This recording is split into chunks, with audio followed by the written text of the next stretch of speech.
Thanks very much. Oh, so you can hear me, I guess, because I can hear me. This is a bit like coming home for me. I grew up in Fresno. My father taught at Fresno State for 35 years. So I have a great fondness and awareness of the system and how it works. So I'm really thrilled to be back here today. So if you do these sorts of things and recognize that, you can tweet to that hashtag during the afternoon. And if you don't know what that means, you probably should. Because every single student in the kindergarten knows what that means. They just all the important things. I mean, so they know. So we'll come back and talk a bit about that. But that's the hashtag. So a couple of ideas to think about. The first is that you are really expensive. You, in fact, are the most expensive thing on campus, right? Which might be a problem in some legislators' minds. But the good news is you're also where the most value is, all right? But that should actually always be in your mind, because anybody who's dealing with money understands that there's a cost-benefit, right? So if something is really expensive, you want it to be really worth it, right? What you don't want is, well, that's really expensive, but it's not really worth much, right? So the question is, how do we maximize that value in a campus education? Coming to a campus is expensive. I have to drive, I have to park, I have to build buildings, I have to air condition them, and I have to have faculty, right? Being online is a lot cheaper. So that's why everybody wants to be online. It's a lot cheaper. Nobody has to drive. You can do it in your underwear. Yippee.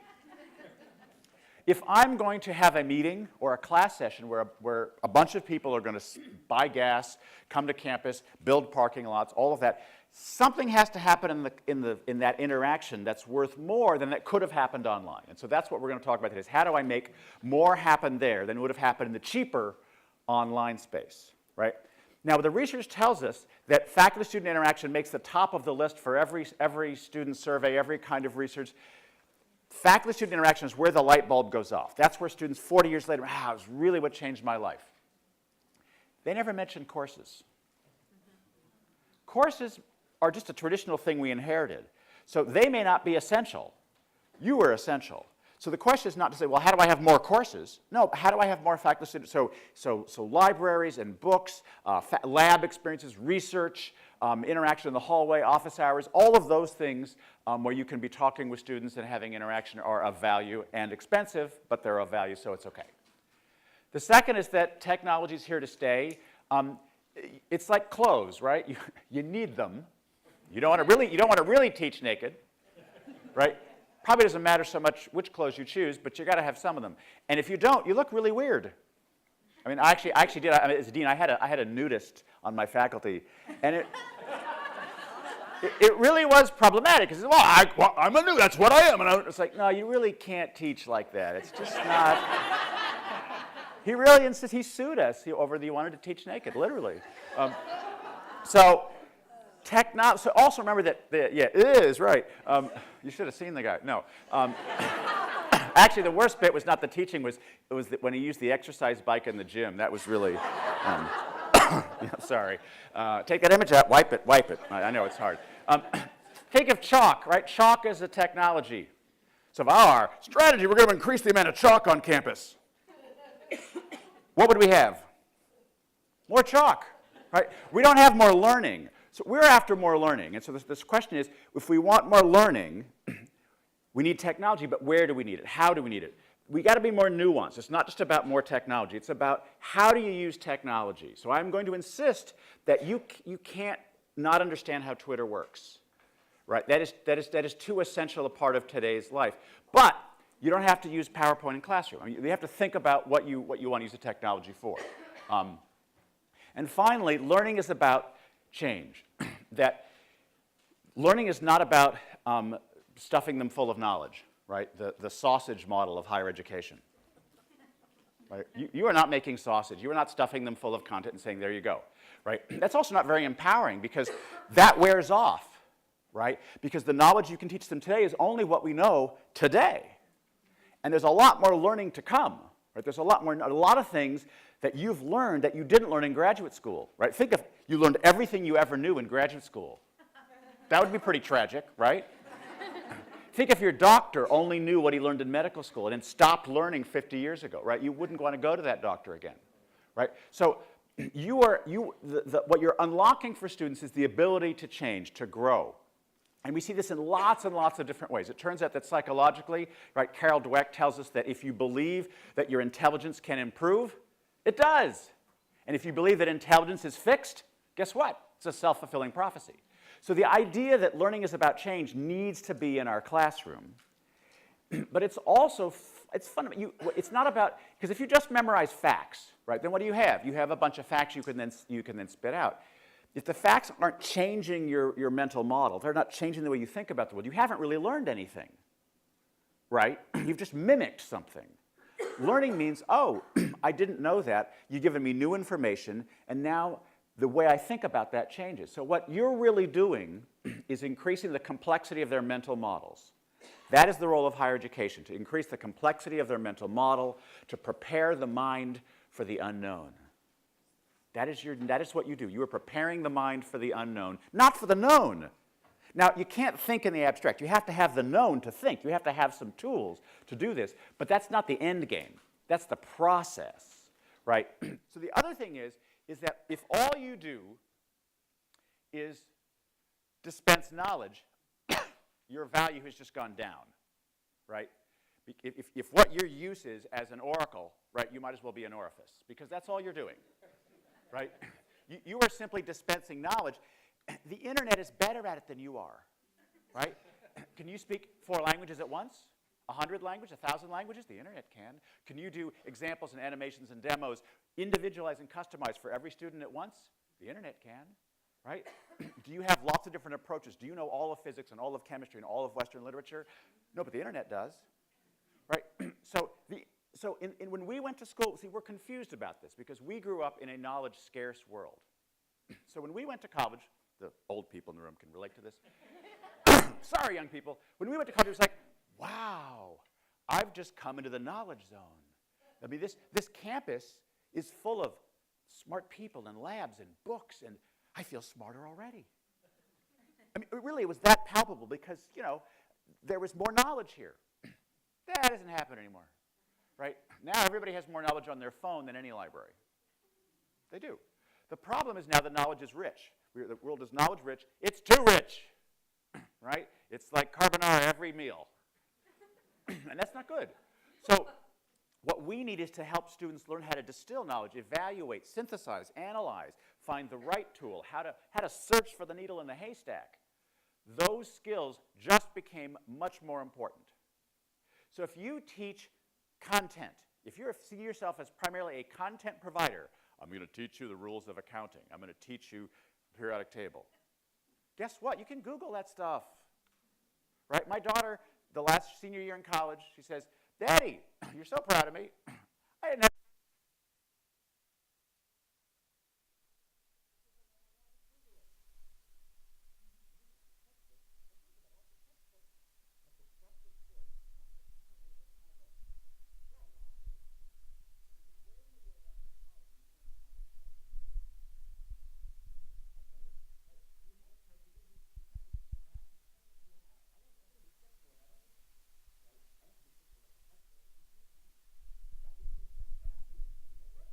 Don't be skeptical about anything. This is preparing you for the real world. The textbook is too safe. I only got into the real world, mess around with the websites, right? So I'll assign it. So read the Wikipedia page, because I know you're going to anyway. And find 3 mistakes, and put them on an index card, and bring it to class with you, right? So watch the Cliff Notes video on Hamlet, because I know you're going to anyway. And think of a theme that's in Hamlet that they don't mention.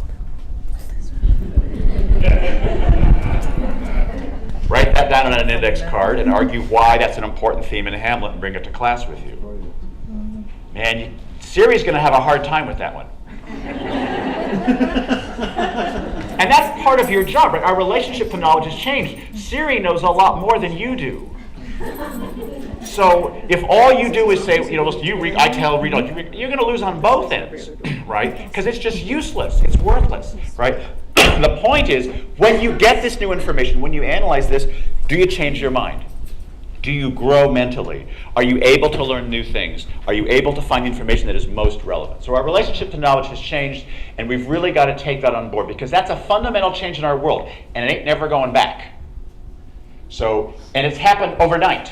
So it's happened in my lifetime as a teacher, right? So when I started teaching, I started teaching, I taught physics and chemistry, and so if you wanted to give students a lecture on quantum theory, they had to come to the lecture.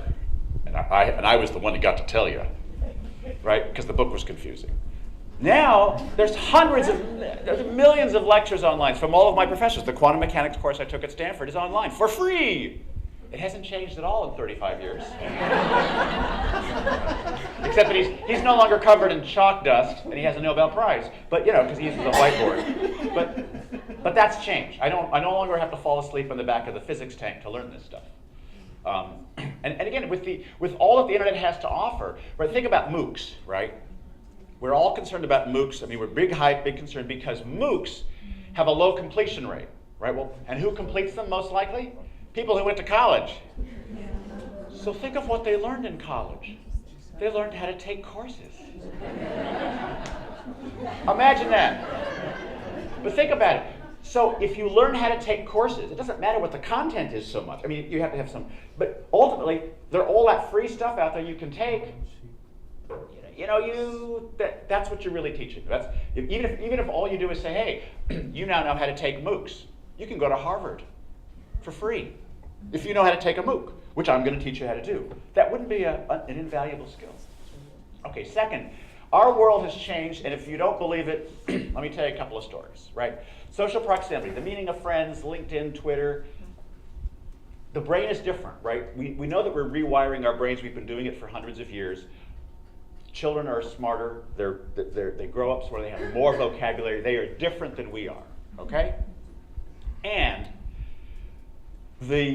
think about when I went to college. Think about my mental assumptions, right? There was a payphone at the end of the hall, and my mother gave me a bag of dimes. What do? We called home on Sunday, right? We lined up on the outside and we called home on Sunday. One Sunday, I forgot. So what did I do? What did I do? What did I do? No, I don't know. Writing a letter probably would have been the right idea. Call on Monday? Nah. I'm not even sure the phone works on Monday. Nobody's ever used it on a Monday. And Mom's not home on Monday because she's sitting by the phone on Sunday. I know she is, right? Because I was there for that 3-minute call. So I waited a week. That was it's okay. Nobody minded too much except for Mom. And but contrast that to the student who gets caught in the elevator with her cell phone and sees a little sign that says, if you get caught in the elevator, call this number. So what does she do? What does she do? Come on, all together now. Calls her mom in Florida. That'll help. And it does, actually. Mom calls the university president. Who calls facilities? Who calls the number on the elevator? Right. If you really don't believe me that their assumptions and their thinking about this have changed, get on Tinder. Or actually watch an 18-year-old on Tinder. Or actually, if you really want to do it, do Lulu. So thank God. So Lulu, every single boy on this campus is on a phone app called Lulu, which is an app for girls. So when a girl meets a guy, because it pulls all the information off Facebook by college. So Lulu is every single boy on campus and their ratings by all the other girls who've dated them. So my daughter calls me from a bar, and she says, "Hey, Dad, we've met some boys." And I think, "Oh, great." And I said, excited. We're texting back and forth, of course, because she would never call me. She's texting me, right? So she's a senior. I think she's a 21-year-old, right? Hopefully I've given her some tools in life. And so I say, well, my roommate's thinking of going home with one of them. And I'm thinking, well, what you're talking to them? I said, well, we haven't actually met them yet. What do you mean? I said, you said you're talking to them. I said, well, we're talking to them on Tinder. So they're at the other end of the bar and we're over here. And I say, honey, those are strangers. To me, they're strangers. Think about this, is really important. To me, they're strangers. And she says, no, Dad, it's safer this way.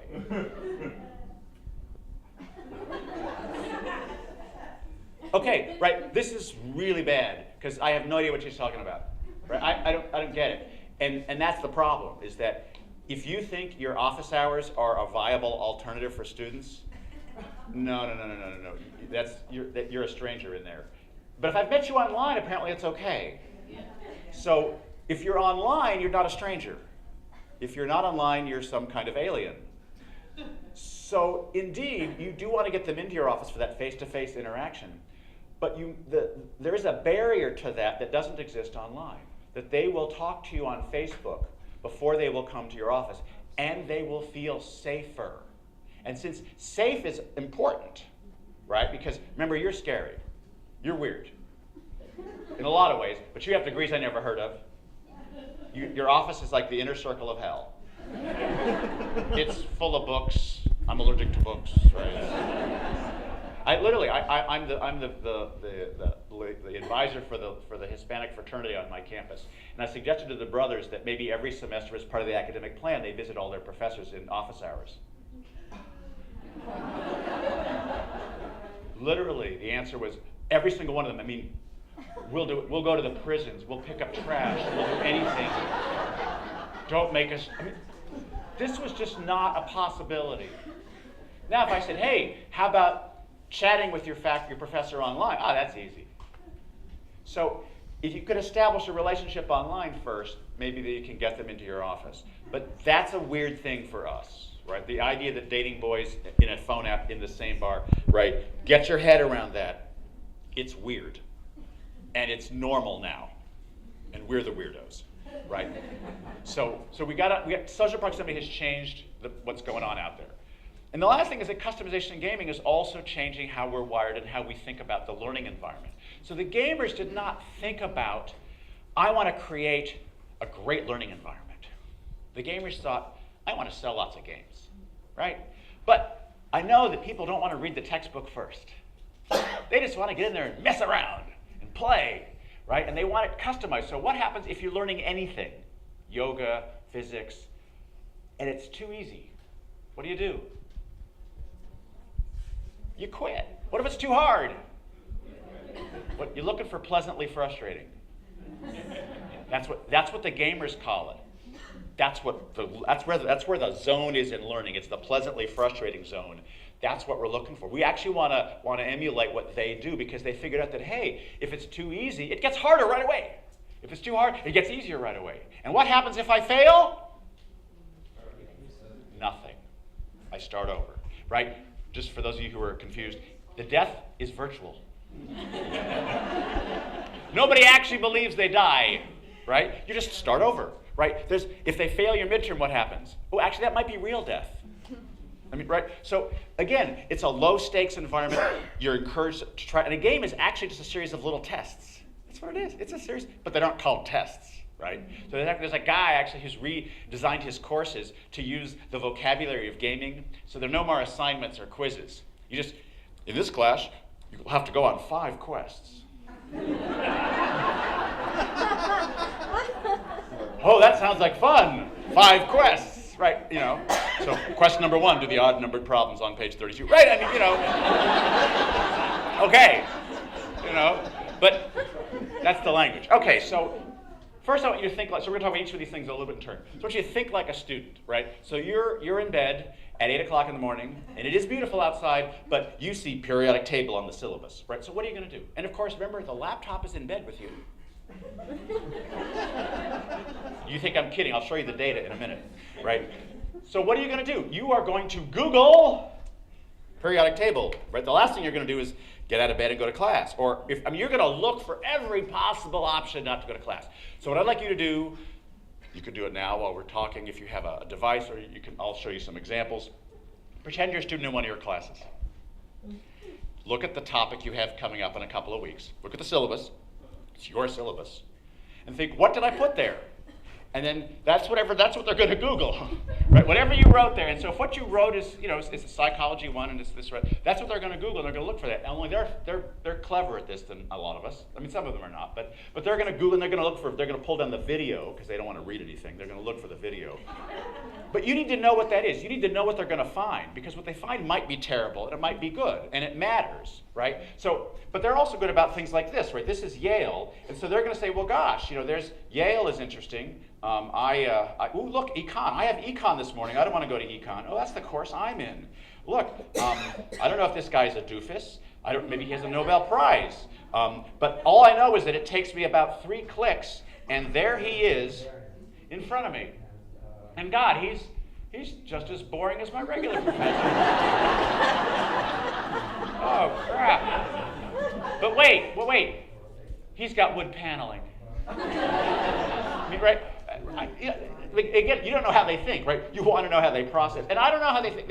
This looks like he's smart because he's at Yale, he has wood paneling. I mean, he's working time. I don't know, right? But I also know he's easy. But he talks for an hour and 15 minutes. That's just too long. I can't do that. So I might go to some place a little shorter. So this is the Khan Academy, right? So if you don't know the Khan Academy, this is the world's most popular, most visited educational website on the planet. 10 million people a week are watching these videos. So notice you've got remedial students. He's got remedial math. You don't have to worry, right? He's got this. He's got science. Right? And he'll repeat things as much as you want. Right? He never gets bored. So also, but he was very clever though. He thought, you know what? The lectures, those are too long. He calls them playlists. It's like the quest. It's like, yeah. So, but basically, he's standing at a chalkboard, only you don't see him, right? He's actually thought about how it looks online. And so, okay. So, but they're short, right? This one is right 7 minutes, right? Oh, I can do 7 minutes. Right? They're looking for short. But I could watch it again, and then there's some problems I can do, and the numbers change automatically. And I could actually, and if you have children who are in middle school and you're terrified of helping them with their algebra, fear not. Because guess what? This guy is probably the most loved person by parents of middle schoolers in America. Right? It's like, algebra homework? Oh, Mr. Khan can help you with that. But think about it. That means that every single person in your class, in your math, your physics, and your chemistry, maybe even in your history or econ, knows Mr. Khan. They know him already. They've been using him. That's how they passed middle school algebra, because their parents couldn't help them, right? So they already know how. So when you say, oh, no, here's how we're going to, they're like, well, but I'm just going to go home and ask Mr. Khan, right? I mean, why did I read the book? I mean, you need to give them a reason. You need to explain to them, yeah, Mr. Khan is wrong about this. Or this explanation I think is confusing. Here's a different way to look at it. But if you don't explain why, if you're not transparent, they're going to just go and do this, which may not be a bad thing. And if you're going to see at the board and do this, he does it in 7 minutes. And again, he'll do it fast, closed caption, multiple languages, where there's a lot of things he can do that you can't do. Or maybe you don't want lectures, right? The very first thing to happen in film was that people made films of stage plays, right? It's like some guy on stage doing Hamlet. That's a movie. It's not really a movie. It was not really Spider-Man the movie. It was more like the DVD of Spider-Man the musical. Not quite the same thing, right? So those lectures at Yale, Stanford, iTunes U, those are good, but there's starting to be all sorts of stuff, right? There are millions there's animations. Or there's also, if you want lectures, there are better lectures. So for example, there's Crash Course. Studying chemistry. There's this guy. In most classes, the worst that can happen is just abject total failure. Just like failing the test, failing the class, having to rethink your life choices, maybe even quit, drop out of school, get a job at a diner, and start smoking Lucky Strikes. But in chemistry, the worst thing that can happen is death. And no one can get to first place. Right. So first of all, right, he's got wood paneling too. He talks fast, he's young, he's animated. He also has all those people working for him that do all those animations and all that, right? Do your lectures have this much entertainment value? Right? And he does it in 11 minutes, right? So his introduction to acid base may be a little bit more lively and entertaining than yours. And again, you can stop. They've lived in a world with a clicker their whole life, and they're looking at you going, I can't stop him. There's something wrong here. The rewind button doesn't work on you. You're live. But this guy it works on, so they understand this. And you think, okay, so that's, there's that. But there's also, again, most of us can only speak one language at a time. So let's say you're introducing Hegel. Hegel is hard enough in German.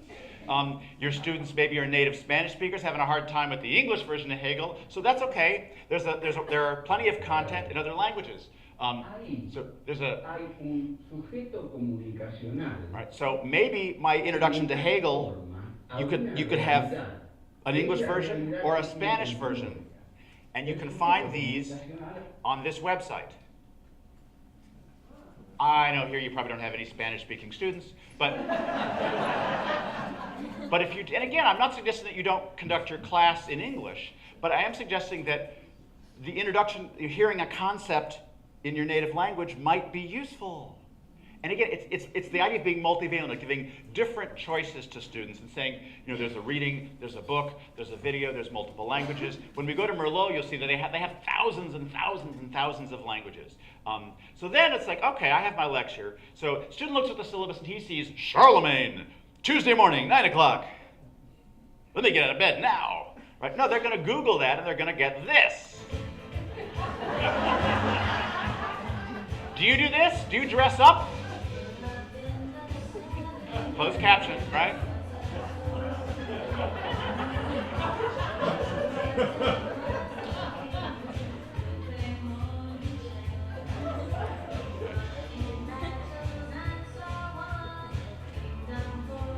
Wait for it. Right? You're kidding me, right? How the hell do you compete with that? I don't know. But that's the competition. So again, you think, well, okay, I'm not sure I agree with everything she says. This history professor has her own. I say, okay, so watch the Charlemagne video, because you're going to anyway, and find 3 questionable assertions that historians might disagree with. Write them on an index card and bring them to class. So I had fun. I watched the video. I think, okay, well, what might historians disagree about it? How the hell do I figure that out? How do I know if the video is right or it's not? Well, I'll go to Wikipedia, which is what they're going to do. And then maybe, and you might actually help guide them. But that's the point. You get them to start being skeptical of everything while they're having fun. But okay, so then you think, okay, for the coup de grace here, we have this physics graduate student with way too much time on his hands.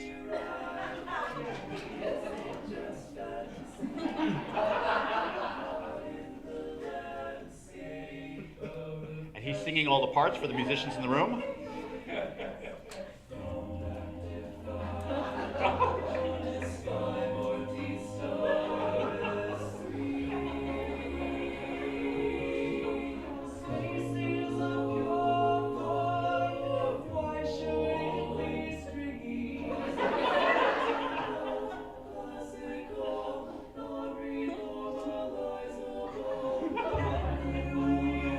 Right, so hello, string theory lecture. I mean, really?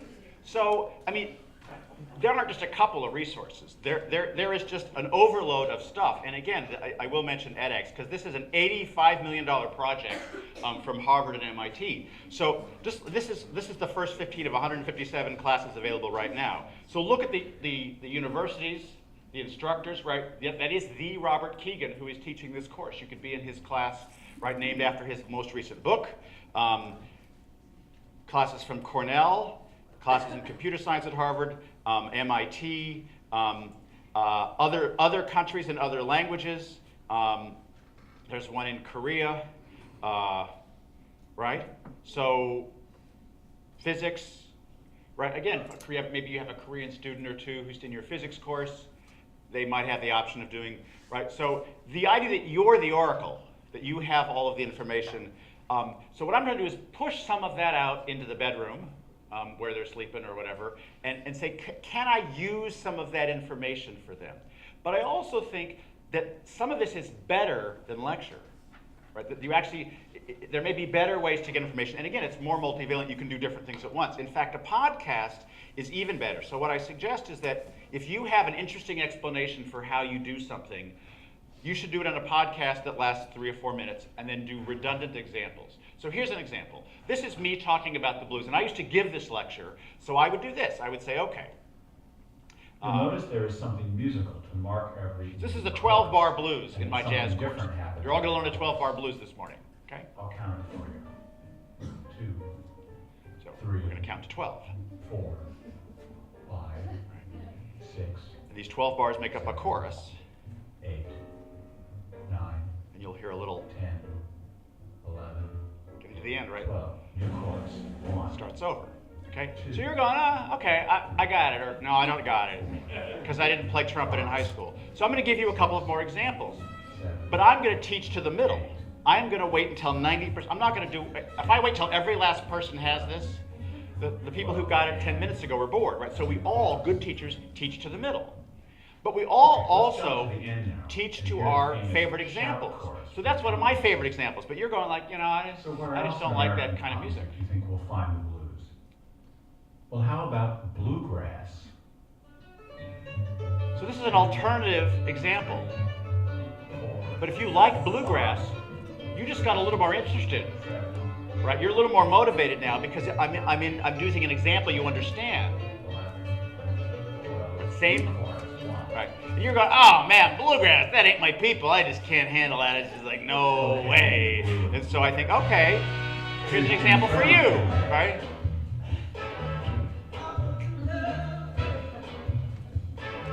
Right? It's the same concept, okay? So my point here is that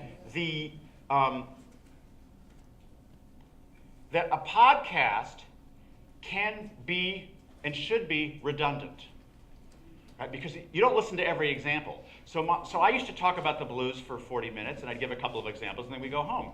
Now I can put 30 or 40 examples in my podcast of different styles of music, and you can find the one that, so I label them as such, right? So if you're giving a concept, you're talking about, string theory. You might use baseball analogies, like, well, I don't play baseball. I don't understand. That doesn't help me. So I'll give some fashion analogies. It's like, I don't know about fashion. That doesn't help me, right? Right? So, and most of us, don't just use our favorite. Those of you who give the baseball analogies, I'm talking to you, right? We only use the same analogy all the time, right? Because that's what we know. Or our pop music references that are 30 years out of date. That's my favorite. It's like in the Beatles, that pop song, So try to vary them. I ask students to contribute. I said, find me some new examples of the blues and music you like, and I'll add that for next year. Because it can get longer. It's not a lecture that gets longer. It's a podcast that has lots of examples. Again, it's like Khan's playlists. So that isn't teaching to the middle, it's teaching to the many. I could do one in Spanish. I could do one in French. I could do one in Chinese. I could get someone down the hall to do one in Arabic, right? I could do different versions of different types of music with the same concept. And then now it's more customized. Does that make sense? As a way that it's actually better than a lecture. It's a podcast. So here's what students tell us in the data. This is the Chronicle of Higher Education Almanac report from last summer. It's 250,000 college students. They want you to use Blackboard more or whatever your course management system is, right? Very few of them want less, okay? They want you to use Khan Academy and OpenCourseWare, freely available course content. They want more of this. Only 23% want less. They may say they want it the easy way, but they also want to know that they want to know how to use those resources. They want to use their laptop during class, etc. Okay? So let's talk about social proximity now. So what could you do to make more time, despite Einstein, to make more time in your classroom? How could you use email or social media, the easiest, lowest hanging fruit? What could you do on email? Explain your course assignments so you don't have to do it in class. Explain your course assignments. Absolutely right. Great. What else? Even lower. What else? Syllabus. Absolutely. Send the syllabus. Don't ever pass out a syllabus. Introduce yourself. Introduce yourself. Talk about yourself. Absolutely great. What else? Course announcements. Absolutely, right? That's the easiest one. Because you all make announcements. Let me remind you when the midterm is. There's a study review session, et cetera, et cetera. Don't ever do that. I know. They don't look at their email. Here's the trick for that, okay? There are two things you got to do. The first is don't pass out a syllabus in the first day of class. Say, I will email you a syllabus in an hour. or I'll put it on the course website, right? Again, you don't have to use email. I can put it on Facebook. I'll talk about the various choices. But you could say, I am going to distribute the syllabus via this mechanism in an hour. So I'll put it on Blackboard, I'll put it on whatever it is, whatever you want them to check. I'll send it to a link in Twitter if you need to, but that's probably too complicated. And by the way, there's a link in the email to the syllabus quiz, which is due before the next class. And in fact, you'll get those every day. So after every class, I will send you a link to a new quiz, which is due before the next class. And so if you don't check it, you're totally gone, right? So you get them in the habit from the first day. But the other thing is, I did have a student this year who told me he'd never done email. And I said, okay, guess what? When you get a job, they'll give you email. And you will need to use it. And so actually, it's a job skill, actually checking your email. And so you've joined the university, so you were just given an email address by the university, and it's your job to check it. And it is like practicing for your job. And again, the parents, this is a job skill. The parents will thank you. So I do both of those things, and that works. So I had a couple others. Show your passion, right? Students learn more when they believe that you care about their learning. That's research-based pedagogy. Notice I didn't say you had to actually care. You can fake it, but it helps if you do care. But the point is that you can demonstrate that you care in Twitter or email or something, because I can contact you outside of the classroom and say, hey, how's it going? I know you're reading Foucault. Keep going. Chapter 2 gets better. Just kidding. But, right? Or look, I know this problem is hard. Look, so if problem 5 is giving you fits, you go back to problem 7. It's don't worry, right? I can give you encouragement, right? And that actually, again, research proven, it helps, right? Pleasantly frustrating. If you're nurturing and nice, does it make you a more effective teacher? No. If you have high standards, does it make you a more effective teacher? No. You have to have both. Both of them together is pleasantly frustrating, right? Just frustrating or just pleasant is not enough. You have to be both. So this is a way you can be pleasant, right? Think about the word professor, right? We should all get rid of this title, because the professing has now been made redundant by the internet, right? The internet can profess way faster and about more things than you can, right? But motivational coach, I don't think about this. More knowledge on the internet, has it made us smarter? If we put exercise machines on every corner, would we be in better shape? No, because you've got to know how to use the thing, right? So there's a guy in a Speedo and a tank top who's going, get on the bike! And people pay him, stay there. Man, you've been working out. This is good, you're looking better. Right? He gets paid to lie to you like that on a weekly basis. This motivational coach, that's actually your new job title, right? You are like that fitness coach. There's all of this stuff out here, but I don't know how to use it. I need to know what to do first. I need to know what to do second. What's the sequence? I need some encouragement. Social media is actually a great way to connect with them outside of class. You are really good at connections. You understand that this and this concept and that concept leads to this. If you think about that really can, right? You're good at this. You're weird. Don't ever forget that. You're the lousy model, right? You like school so much, you're still here. Most people want to get out as soon as they can and never come back. That's normal. Don't forget it. Because they don't understand. And again, so one of the things, transparency, another sort of low-hanging fruit, you can always win with more transparency. Explaining to students what you're doing and why, right? Literally, again, my daughter's in college. She calls me and says, Dad, texts me probably, right? Says, why are the professors only assigning the odd-numbered problems? I say, well, because maybe there's half as many that way. No. You guys are up to something, aren't you? I mean, right? Literally, that's a mystery. Why did you assign this reading? Why would anybody try to read Foucault? I have no idea what this is about, right? So they're confused. Most people can't call the dean, right? Who's their dad and say, Dad, why are they doing this? You need to tell them. What are we doing? This is why we're doing the reading. Here's how this works. But connections you're good at, right? So Twitter is all about connections, it turns out.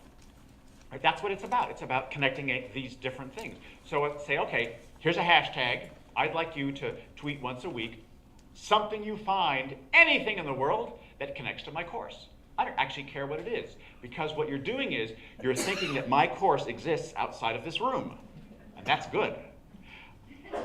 It's like I'm at home, it's Tuesday night, and I got an email from the professor or a text that says, oh, keep going. I know it's hard, it'll get better. Ooh, that actually cares, right? And I still exist in her life or whatever. That matters. Connections. So, the number one source of people going to the New York Times? Facebook. People are reading the New York Times. They're still reading it, but they read it in the blue box on Facebook. And if you want to share stuff, when you go to the New York Times, notice there's a little blue box with an F on it. If you click that, everybody on Facebook can see, I liked this article. That's how people get to articles on the New York Times. That's how they get to videos. That's how they get to news stories. Journalists have figured this out. People don't just go, I'm looking for some news. Well, you go to the New York Times. Nobody does that anymore. They go to Facebook and say, what's everybody else reading? That's what I do. Right? So I see what else is interesting. I have the app and I actually pay for it and I go to the New York Times. But I also click on stories that I see on Facebook. So until Blackboard or your LMS puts a button on the New York Times, the easiest way to share is on Twitter or Facebook. So then you can pull up those hashtags and you can see all of them. You can see, oh, look at all the connections you made. Because you think, hey, there was a tsunami in Japan. You're in my earthquakes course. Yeah? Yeah? And they're like, tell me, right? So if you send them a text that says, hey, does a tsunami in Japan that just happened relate to our course on earthquakes? At least maybe you're jogging them, right? But if you have a Twitter assignment or something like this, they're watching a debate, you can send them and you can jog their memory. They made oh yeah, this thing. And I had this experience on my Facebook group where a student posted a Seinfeld video in response to a discussion question. And I thought, what? It's a discussion question. We're talking about Hamlet. And then I click on the video and he had it exactly right. And I just don't process. He processes in Seinfeld videos. That's where they are, right? You got to figure out how to connect with that. So having them make connections is a great thing to do on social media. Introducing readings because they don't know why, and you do. And again, I can get them today. Here's the reading for tomorrow. This is why we're doing it. Social media is fast, but it's a chance for you to show slow thinking, right? Most of the time, they're not going to see people take their time and think slowly, right? They're going to see people like, what do you think about the election, Senator? What do you think about going to the Super Bowl, you cornerback crazy man, right? Right? They get this stuff all the time. You can be the other model. So you asked an interesting question. I may have to think about that. I'll email everybody later. What, you're not going to tell me right now? No, I'm going to think about it. I may have to do some research on the internet. I might even go to the library. And then I'll email, right? I'll post something because in the old days, I had to tell you before the test and I had to tell you now. But now I can say, I'll just post it later on the Facebook page. And even if you know the answer, you're modeling for them that thinking about it is a good thing. Because they think smart people know the answers. No, actually, smart people know how to think about it. That's what it means to be smart. What it means to be smart is that you don't have to tell me right now everything you know. Smart people change their mind. That's not what they're expecting from you. So modeling that you're thinking about things and that you're going to change your mind, and this is a good question. That's a new fact that may have altered the way I think about this. I have to incorporate that into my mental model. You were doing the most important thing you could do in the faculty-student interaction. It's not dispensing content, it's modeling new ways of thinking. When you get new information, you're supposed to change, you're supposed to consider it. And finally, virtual office hours, which we got to do now. Right, so here you go, some information you should know. So if you don't know how to use Facebook, find an 8-year-old. But look, seriously, this is like, do you still have a rotary phone at home? Or do you have a cell phone, right? Most of us have made the transition. Most of us now do, the God for email, right? But remember the time there was a transition, it was a new thing, right? This is the same way. If you learn Facebook, you will be able to learn LinkedIn a little more easily. You will have the next platform. But you have to have some understanding of how this works literally. So here's your basic primer. Don't worry about privacy because this is called a profile. You can set this, you can either do one, you can either set your privacy settings so people can't see your pictures, that's fine. Or just don't let students friend you, it's all you have to do. Just put on your syllabus, I don't accept friend requests from students because this profile is personal. So don't friend me, I don't know you. I'm telling you. But a Facebook page I have, you can like me. That's my professional page. And you can like it. You'll notice the buttons are different. Like, friend. They're different, right? We're not friends, right? But you can like me, that's okay. Or you can have a group. So these are 3 different kinds of things. You could do a page for your course. If you have a Facebook page, students could like your page, they could like your course. They're not really liking it, it's a term, right? But it means they can post stuff and they can see stuff in this shared space. But I think the best one of these, I think, is the Facebook group. So I have a Facebook group that you can't join because it's only for students at my edu. So each of your campuses have this. So only students on your campus, so if you set up your Facebook group within the university edu, so just ask your tech people how to find that. But usually you just Google, CSU San Marcos in Facebook, and you'll find all the groups. You create a new group, then only your students will be in that group, right? So I do this, and I find, rather oddly, that in my current Facebook group for my class, so I have, this is my, I only have 110 kids in class, but I have 48 people who just couldn't leave last year, I guess. So they're still hanging around, right? That's okay. I know it's not anybody who's not a student because they have to be a student to be in the group. I can see that only 37 of them are awake right now. So the rest are sleeping. But these 37 are online. And so they can send me chat messages here. And so what I do in the first couple weeks is I train them. I say, that's a great question, but you know what? If you post it to the wall, everybody could see it. And then maybe somebody else will answer it before I do, because at 3 in the morning, I'm sleeping. And so that actually happens. Oh, they might say, you know what, the dog ate my homework again. And I might say, you know what, you got to come in and see me in the office again. And I might say, this is not something I'm going to talk to you about chat. Or they might say, hey, could I be late? I got a doctor. I might say, okay, it's fine. Right? So triage, I use chat for triage. Right? I can also do, I can't do quite as many things multitask as they can, but I can do this. So they send me the chat windows pop up here, and then I can see who's got questions. I can ask them to send me email. I can ask them to post. I can ask them to come see me. Thanks. There you go. Look at that. See, stuff happens on Facebook. All right? Notice, not friends, only liking. Okay? So, but the other thing about this is that, again, so students will help each other at night when I'm sleeping. They'll ask themselves questions, and I get information. It's also, again, they can post stuff. They can post stuff from the New York Times. They can see a video. They can post things. Right? This is from some other. But they're sharing things with each other that relate to the course in a way that I wouldn't have thought of necessarily. They're asking each other's questions. It's public, but only for the class. It's a shared space. You can do this on LinkedIn with a group. You can do it on Blackboard or your course management system. You can do it on Twitter.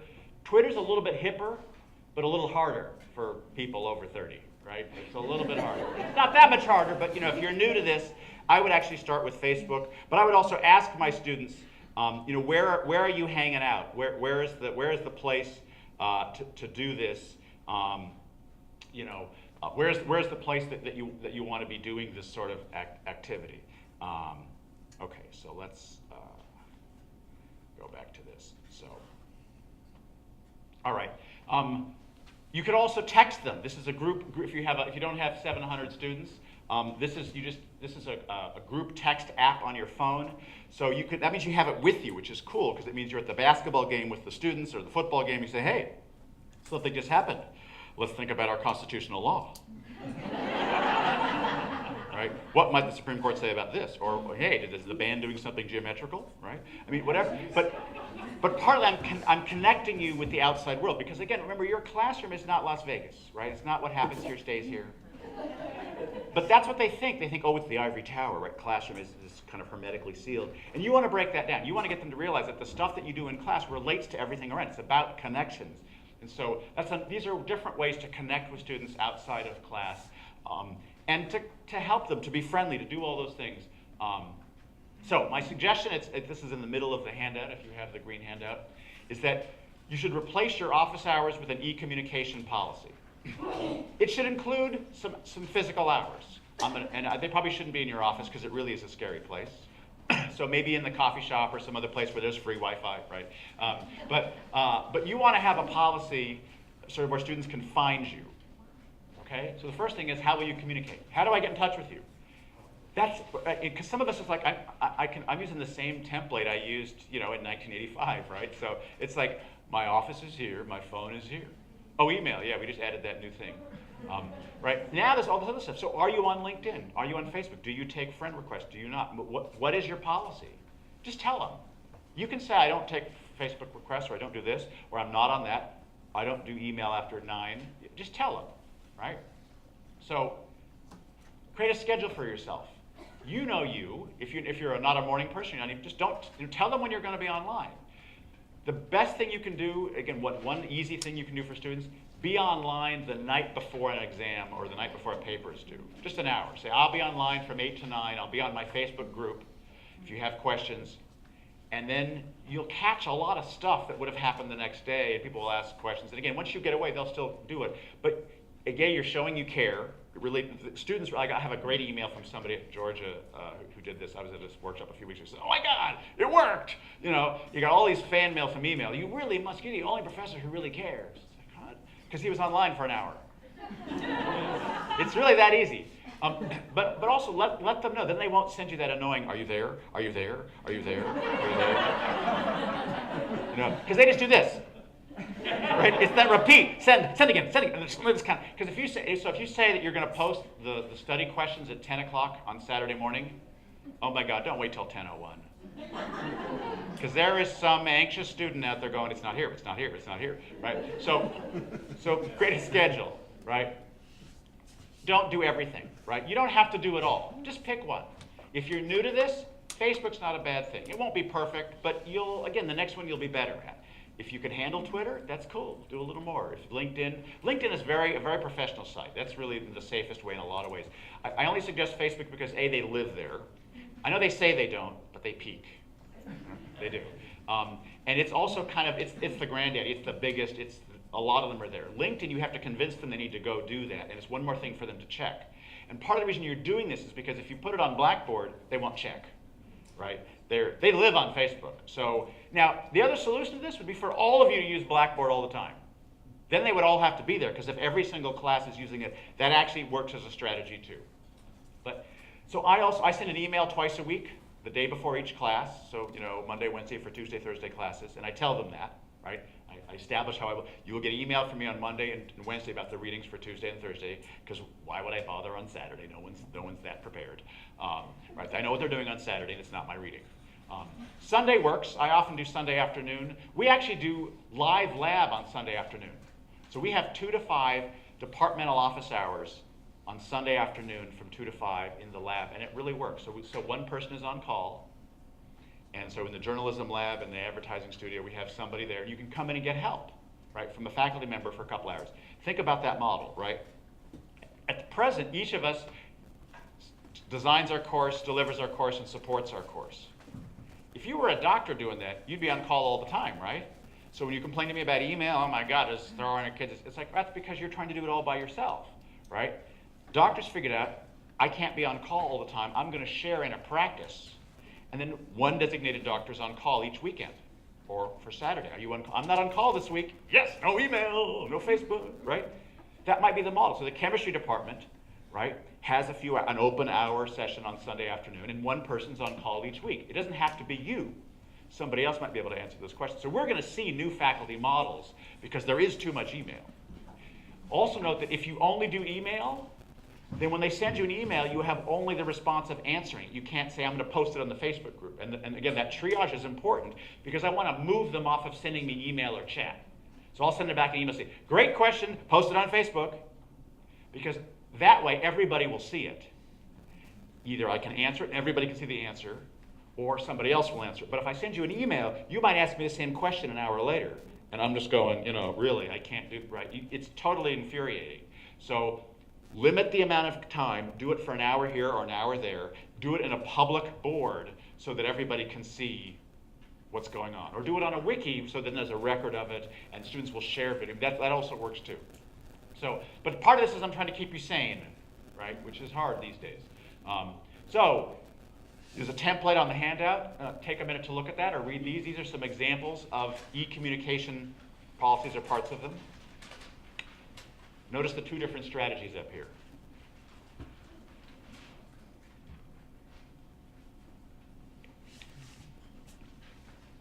I've done a mix and match, actually.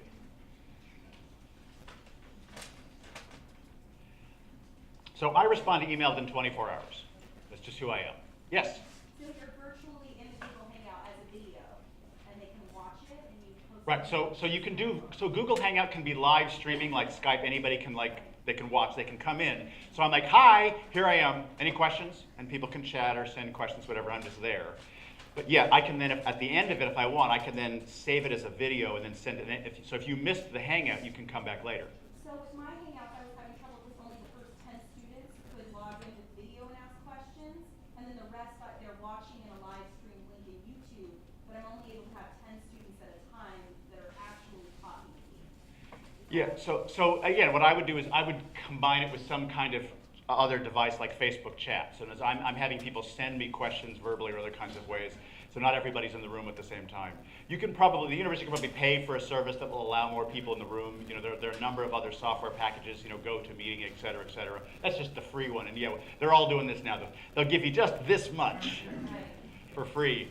But you're right, you're right. But that's, if you have more than 10 students, then either you need to think of a way to, advance, get the pro version, or I have them, I have my Facebook screen open at the same time, and they can send me Facebook requests, talk about this or whatever.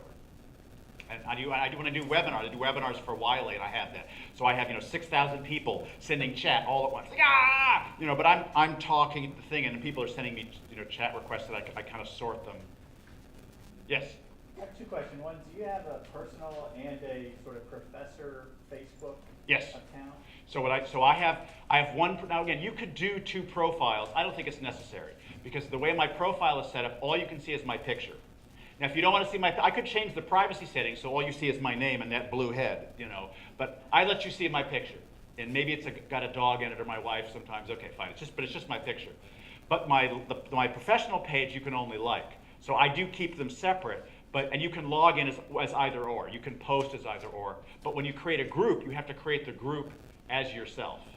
And then what do you do if I know most students have, but what if you have a student who says they just don't want to do a Facebook account? Yeah. Can you force them to? Is that a course requirement? It's a great, because again, we're now starting to see the addicts. I'm a Facebook addict, I'm in recovery. The doctor won't let me use Facebook anymore.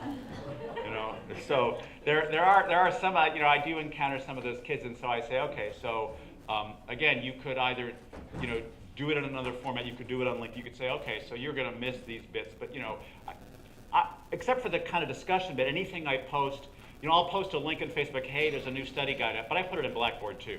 So I would do at least one redundancy. So there is another option for that, and again, it changes all the time. Do you ever use Facebook pages? So I've been using the page instead of the group. Right. Solves that Yeah. problem Yeah. instead of- Right. Yeah, no, and it works. The only thing I like better about the group is that if it's a page, I have to either let anybody join, or I have to be the administrator, which just sucks. So stop, and do I you in or you out? And so the group just all that's the only thing that really is the difference in my view, is that I don't have to worry about who likes it. And I'm not really worried if some random stranger likes my class and they want to take, I guess probably okay. Again, I'm definitely looking for the easiest work.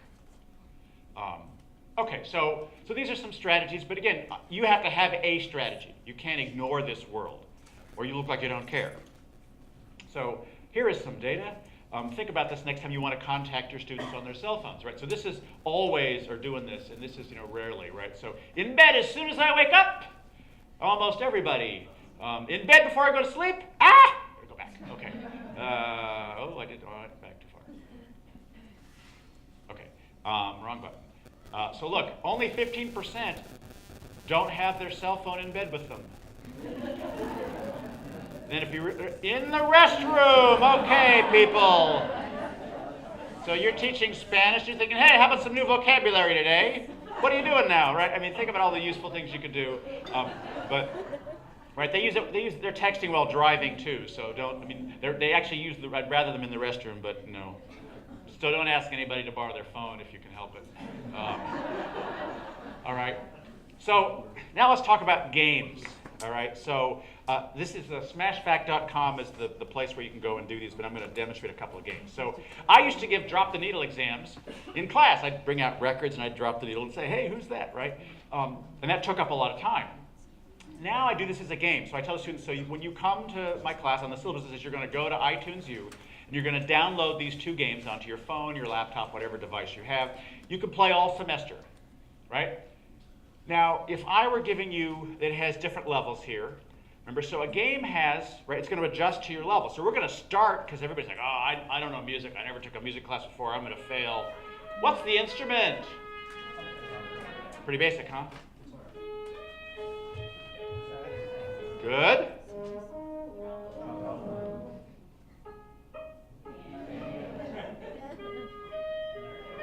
Okay, good. Look at how good you are. Right? And if you get it wrong, right, it'll come back, right? So notice drums, that's not so hard. It's pretty good, okay? Notice we had that one before because we got it wrong and I got red, so now I get it right. So now look, so if you are good at this, you're done. You can go on to a higher, because you're bored, right? It's like, give me more. So you're on to the next level. If you're confused, you can stay and play that for a little bit longer, right? So the next level is going to get a little bit harder and a little bit harder. It gets gradually harder. This, of course, is the pedagogy bit. How do I get it gradually harder? So the next level is groups of instruments. Is it a trio or a big band? Let's go up a couple because you're doing very well. So who's playing the trumpet? That's level 7. A little harder. Who's that? Okay. Ooh, that's good. That's good. It is Miles. Okay, great. Ah, that's Louis. That's good. Okay.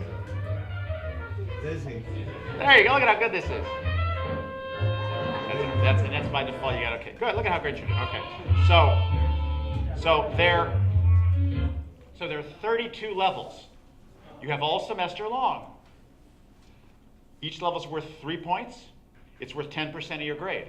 So if you want an A, get to level 30 by the end of the semester. It drops SmashFact, drops them back into a spreadsheet where I can upload into Blackboard. So I get levels. I can see where everybody is all the time. I don't have to grade it. I never have to touch this thing, right? But I can see where everybody is. So, hey, the midterm is next week. We're on level 15 for the midterm. So if you're on level 10, you may have some trouble. You want extra credit? Play a few more levels, right? The student has control. It's low risk, right? They can do it as much as they want. They can do it all they want. And yeah, your roommate, you could cheat, you could hand it to your roommate, but it's really worth 3 points, really? I mean, you want to do well in the midterm, it's fun. They actually spend a lot more time on task. Here's another one. So this is a bandstand. It says, okay, so put together a swing quartet. So that's great. So I'm going to put some drums out here, and here is my drummer. And there's a little bit. Or let's put a different. Okay, I gotta fix this. I don't want the drum there. Well, okay, that's definitely not. Is that swing enough? I can put Keith Jarrett in there. I got it. Right. So this is a band that never existed, right? But I don't care because I'm having fun. Right. So I'm messing with it a bit. Right. Oh, so the trumpet player's not really right. So anyway,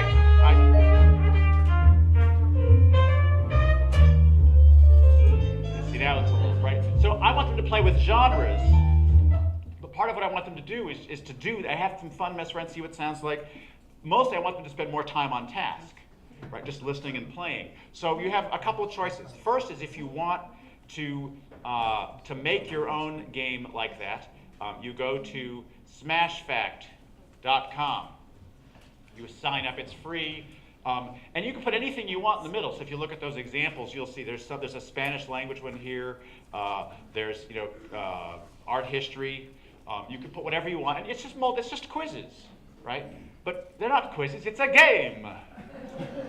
And the nomenclature matters. And again, and also if I fail, I get a little red thing flashing at me. I do it again, right? So I do this on my phone. I can practice all of the time. So you can make your own.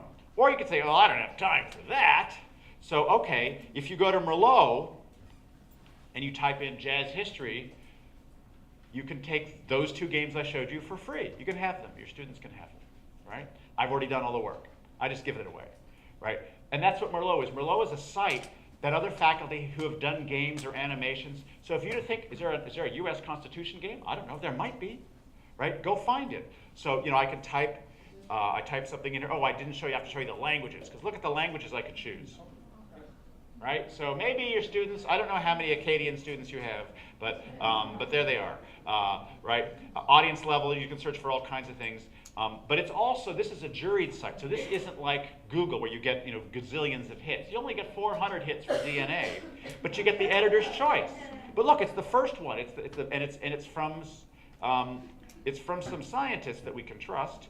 So this is actually a site that's award-winning site, right? I was able to find it not by using Google, but by using Merlot. Merlot was a really important site, saving you time not to have to go and reinvent the wheel. Okay. All right. So I gotta find this guy. Okay. So smashfact.com or Merlot are the two that I have you remember. Okay. So now the other thing. So you got the students reading email. That's a start. Now, how do you get them to watch the video? Because you could not watch the video as easily as you could not read the reading, right? So I give an online exam before every class, right? And I tell you the first day, they're short. They're going to take you 3 minutes. They're diagnostic. They're going to give me some response. JIT means just-in-time teaching, right? So you can build them in Blackboard or whatever you have. But what I suggest is that you actually ask questions that help identify things that you want them to think about. Because they're only going to be worth a couple of points. So they're diagnostic. So I let them argue about the answers in class, but I don't change the grades. I say, if you really convince me, I'll change it for next year. But it's worth a micro point, so I make them worth a little something. So they're worth, maybe, each question is worth 1/8 of a point, or 100th of a point, or something. And then you take, because I'm going to give you 5 or 6 every class. So my syllabus quiz includes this question. What's the answer? 3. Remember, I said that learning is about change. So the first step in change is discovering that you could actually eat peas. You could change. You didn't like peas, now you like them. Falling in love is part of that recognition that, oh, I never even heard of Thelonious Monk before, and now my life is better because I love this music.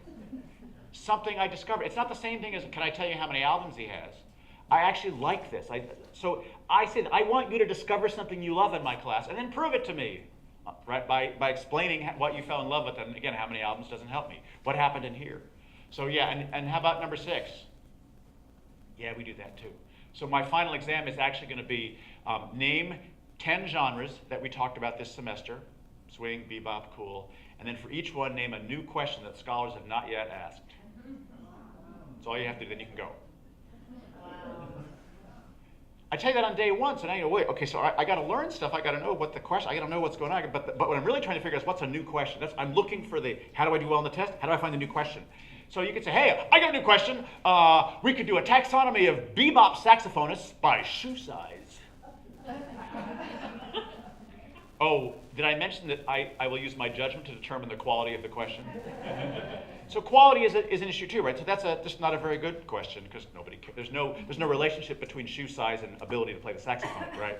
So yeah, maybe there is, right? But that's an example of, I would say, can we ask a better question? So we talk about that. That's what we're going to do all semester long. Is that's a new question? Is that a better question? Why would that be a better question? How can we refine that question a bit? We talk about that a lot. So the answer is number 2 here. So here's another one. So I use Bloom levels, and I say that the following are all true statements a lot. Why do I do that? Because Siri knows how to find true statements. And the world is open book, so are all of my tests. Because right, in the real world, the provost doesn't send you an email and says, hey, I want to report by 8 o'clock tomorrow, but you can't use the internet. Right? We all use the internet. We have to know how to use the internet and how to cite our sources. But so finding true statements is what Google is good at and Siri is good at. So I'm going to tell you these are true statements. What I want to know is I want you to do some analysis level, right? Bloom level 4. These are true statements. Which of the following are most likely to be used by Democrats to support government policy? Which are most likely to be used by Republicans to support government policy? This blows their mind. Wait, I thought my side was right and you guys were lying. That's how they think this works. The idea that, wait, you make arguments, there are judgments, that there are different points of view, that economists differ? I thought all you smart people had the right answer, right? Because they all come in here as dualists. They're looking for more facts. So I want them to say, so I often ask, what's your fact? They're true. What's your fact? What's your opinion? What's your judgment? That's another one of my favorite questions. Because that, to me, is the real graduation standard, right? Because at the moment, we graduate you when you've sat on your tush for 120 credit hours, right? And that's given the degree to the wrong part of the body, clearly. So what I would say is, you can graduate, and what we're doing is we're making time constant and learning variable. You've all sat here for the same amount of time, but you've learned different things, but you can graduate. Shouldn't it be learning is constant and time is variable? So when you can tell fact from opinion and judgment, then you can graduate. Right? That might change, and some of you it's going to take a little longer. Some of you will be out of here in 6 months, right? So this is a way to get them to start doing that. So online questions. So here's what I want you to think about. Email or other kinds of forms of social media are a great way to connect with students outside of class and to find entry point, to introduce the material. Now, entry point is not the same thing as first contact. Entry point is not, here's what the assignment is. Entry point is what matters to you, right? You always, teaching, you have to start with not what matters to you, the teacher, what matters to the student, right? You want to get them to see what matters to you, but you have to start with what matters to them. Otherwise, there's no motivation, they're not involved. And you're just not like that guy at Yale with the wood paneling, right? He doesn't know your students, right? He may be smart, he may know a lot about economics, he may have a Nobel Prize. He doesn't know your students. You do. What motivates them? What worries do they have? What are they anxious about? You can find that out. So I teach a course on Wagner. Everybody excited? Right? So, but I don't start with, hey, we're going to start with this concept called Gesamtkunstwerk. I'm going to write it on the board. And I say, no. I say, hey, does anybody here like music? Welcome to class. It's class on music. So do you like music? Anybody? Okay, why do you like music? And what matters to you? And how about songs with words? Do you like music that's just pure music, or with what's the difference? Well, like, what's your favorite country song about? Oh, okay. And so, does the music help the lyrics? Do they? Oh, and how about art? Do you? I mean, right? That's what we talk about first, and then I learned what motivates. And say, oh, really? There's a guy we're going to talk about later who had this concept that the music was like the really deep emotions, and the words were like what kind of kept you, from going crazy. Does that work in your country song? Right? I don't start where I want to start. I start where they want to start. That's the entry point. And you need to find it. That's your highest value as a teacher, because you know your students. And then you want to reel them in. Okay, so you can find out more. There's a guy online with a video about Gesamtkunstwerk, and you'll like it. Or you might not, but he's really smart. But at least I've got you motivated. Or how many siblings do you have? Oh, really? Do you like them? Well, here's a guy online. All right, I'm reeling you in to talk about the thing, but I've got you motivated. So I could send you a text or a tweet, or I could do it in class, but I got to find the entry point. Then there's first exposure, and that shouldn't happen in class. You want them to do the reading or the video or something outside of class. There's lots of examples, and I make it multivalent. So here are 4 options. You want it in Spanish, you want it in English, you want to play the game. You've got some options out there, but you got to learn about the periodic table before you come to, or ionic bonds before you come back to class, right? And then there's an exam. You can get first exposure however you like, but I want to get some information on what you read, what you liked, what you didn't understand, right? So there's an exam, and my exams are going to be in those Bloom levels. This is on the back of the handout, by the way. Then writing before every class. I use a lot of index cards. So take out an index card, watch the Charlemagne video, find something a historian might question. Write down your favorite quote that you liked in today's book and explain why. What was the weakest argument in the article we read for class? Explain why in your index card. Bring it to class, and somebody else will read it, which is important because that means they work harder. They don't actually care if you think they're stupid.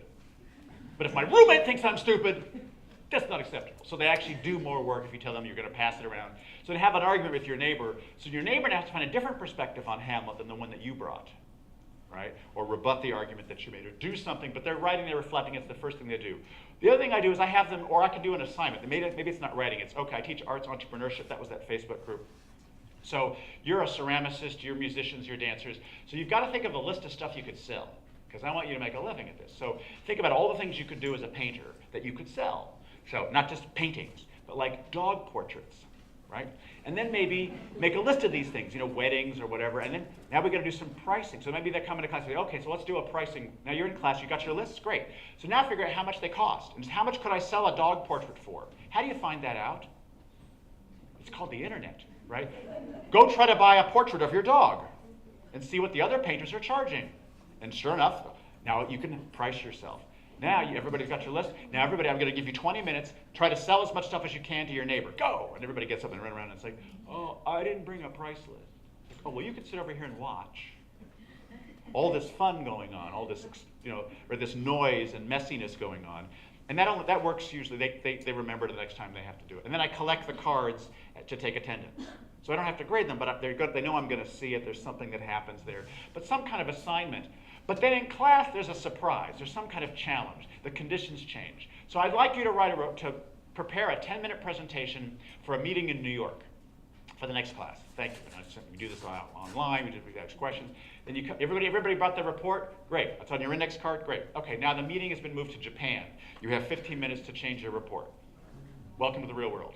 Or, oh, wait, the client changed their minds. They don't want those anymore. They want these. Or, oh, the data that we gave you for marketing, that was kind of off. So here's the corrected data. Can you fix the report? You've got 20 minutes, right? So in class, we do that. Or, so what do you think about Nietzsche? Did Nietzsche disturb you a bit? Let's talk about it. If you're going to do discussion, though, you've got to be transparent. You've got to talk about why we're doing discussion. Because guess what? They don't have a clue. If you haven't read Rebecca Cox's College Fear Factor, prepared to be scared, right? So they think discussion is, well, why I'm paying you to tell me what the right answer is? Why would I listen to those dunderheads, right? I don't care about their opinions. So I say, okay, we're going to have, here's the learning outcome for today's class. Or the next 15 minutes, we're going to have discussion. We're going to be practicing empathy. Or we're going to be practicing this thing in academics called discourse, which is connecting ideas. So connecting ideas is important. So you can only speak if you connect your idea with the following words. What I liked about the last comment was, and. So you can, every time you raise, everybody has to speak in the next 10 minutes, but you have to start with that sentence. Or the last comment provided new insight for me because, right? And then after 10 minutes, we'll decide which of the comments in the last 15 minutes provided the most interesting new perspective or opened a new channel of research, and we'll award points. So my grading system is tied into the discussion. I've announced why we're discussing. I'm being transparent. I can do that in class. Right? But I've got to connect it to my learning outcomes, to what I'm doing. But this is the time when I can challenge them, not probably on Facebook. E-communications are reforms. We talked a lot about that. I can slow think. I can think, okay, let me think about that. I can send you reminders, that kind of stuff. And then there's this, last thing. What we're really trying to do is to prepare the mind for new learning, which means you want to prepare new self-regulators. That's what you're trying to do, because they're not very good at figuring out what they did wrong and how to fix it. Right? They're letting you do it. So cognitive wrappers is, when I give them feedback, like here's a paper, here's a test, I give them a one-page sheet that I don't grade. I'm just handing it to you to look at. There's a template on my website. If you go to teachingnaked.com, you can just download the template. It's a long, long template. Don't use it all. But the idea is it has 3 questions on it. First, how did you prepare for this test, for this paper? So when I give you a paper back, I say, how did you prepare for the paper? And did you spend 10% thinking, 20% reading, or 100% drafting? Then the next question, where did you lose points? And you've got my paper with all of my marks on it next to you, and you say, oh, okay, well, I made a lot of grammatical mistakes. Gosh, editing? I didn't spend any time editing. How would you adjust differently next time? And it actually works. It doesn't work all the time the first time, but if you do this in lots of different classes, students start to think, wait a sec, oh, maybe I should spend, my thesis was, I had a perfect paper except that my thesis was crap. Maybe I should spend some more time thinking or reading. Right? Because I didn't do that bit. So, but it is personalized, and they do it. We tried this in the opera auditions, because this comes out of STEM. People say, it works in STEM. I say, well, let's try it in opera auditions, because in opera auditions, the kids always say, well, why didn't you get the role? And I say, because you hate me. Really? You think I hate you? Yes, you hate me. So we gave them these, and they say, wow, okay, so how did you prepare? Well, I sat in the practice room for a while, and, well, I lost point. Well, I did forget my lyrics. And I actually have to check the box that says, did you forget your lyrics? Oh, okay. And then well, maybe I should remember. Right? Okay, I should memorize my lyrics next time. Yeah, we didn't have to do a thing. So this is another way to kind of reinforce that sort of thinking bit. So last demo, let's go to Socrative.com with your device. You have a device, please. So let's go to Socrative.com on your device. I'm going to go, but I want you to go. Get your phone, get your iPad. Go to Socrative.com. You're a student now. In my virtual classroom is 81007. So I would like you to enter my virtual classroom as a student. Now I know this is going to take us long because most of us are still looking for our phones. But see, with students, They're all on Facebook already. So it's like, you want to know how to get them off Facebook? Give them something else to do with their cell phone.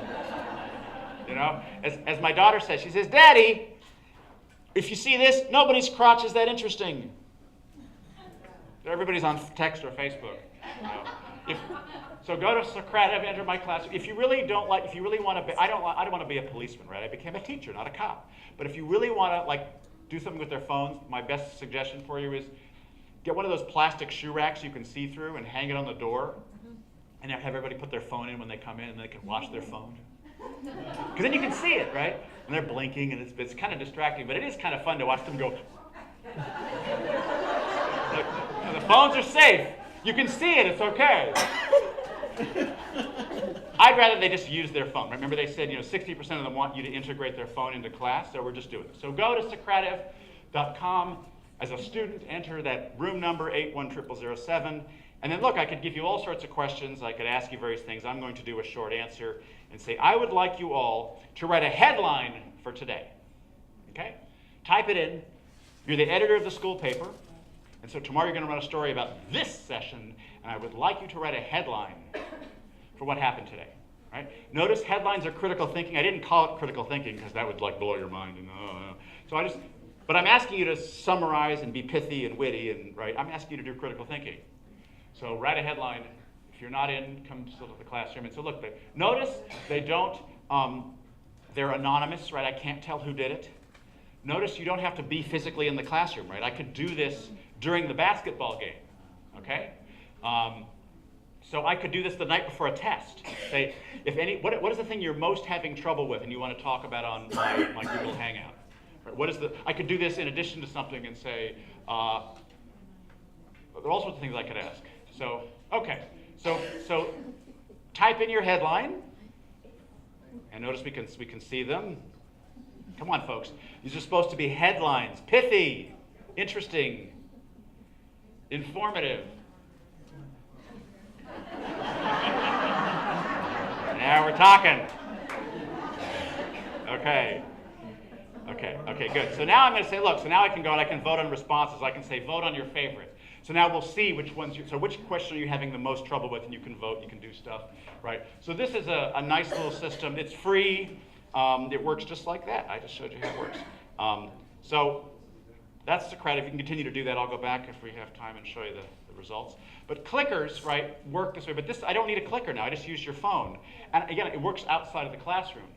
Lots of data on how this helps engagement. But I want to point out also that there are sometimes you want honest feedback that you can't get in a discussion. Right? Some of these questions might not be things you want to talk about in a discussion room, right, in the physical classroom, but you might want to talk about online. So now, if I ask you a question like this, right, now I have some data that we can use it to start a conversation here, but I might want to take a little poll in class. So who thinks, right, I don't want to have everybody raise their hand, right? But so that, again, technology is a tool that you can use now in a variety of ways. Think, well, what do I want to get at? Well, I want to get people thinking about this question, but I can't start by discussing this, but I want to hear what everybody has to say, right? So this is another way to do that. Okay, so this is you.